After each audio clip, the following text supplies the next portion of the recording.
The Pattern of the Family Darwin. Presented by David R. Wood. Quote, Linnaeus and Cuvier had been my two gods, though in very different ways, but they were mere schoolboys to old Aristotle. End quote. Charles Darwin, The Life and Letters of Charles Darwin. Charles Darwin revered the ancient Greek philosopher Aristotle.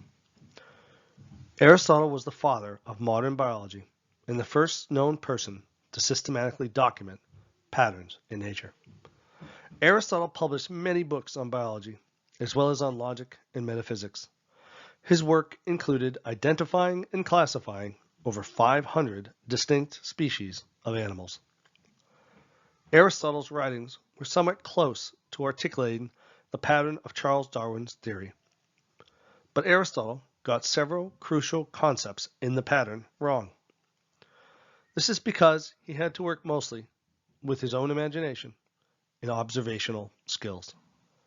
In Aristotle's time, empirical scientific information was very limited, but Charles Darwin was not the only Darwin with a keen interest in ancient Greek philosophy.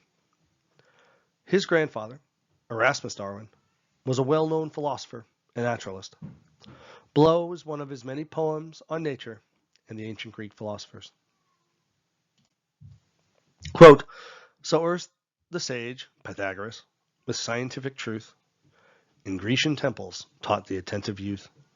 With ceaseless change, how restless atoms pass, Democritus, from life to life, a transmigrating mass. How the same organs which today compose the poisonous henbane or the fragrant rose, may with tomorrow's sun new forms compile, frown in the hero, Socrates, in the beauty's smile, Plato. When drew the breath enlightened sage, Aristotle, the moral plan, that man should ever be the friend of man. Should I with tenderness all living forms, his brother emmets and his sister worms. End quote. Erasmus Darwin.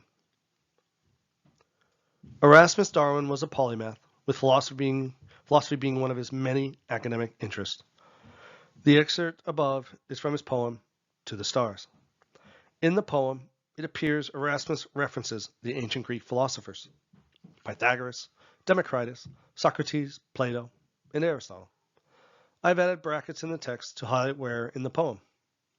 Erasmus then ended the poem with advice to man to be kind to other species, because we are all descended from common ancestors. Erasmus published many books and poems on a variety of subjects.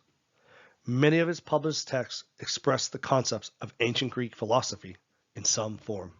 So it appears that both Erasmus and Charles venerated the ancient Greek philosophers. They both drew insights and inspiration from the ideas of arguably the greatest minds in history. Ancient Greek ideas heavily influenced their respective works. But what exactly is an idea?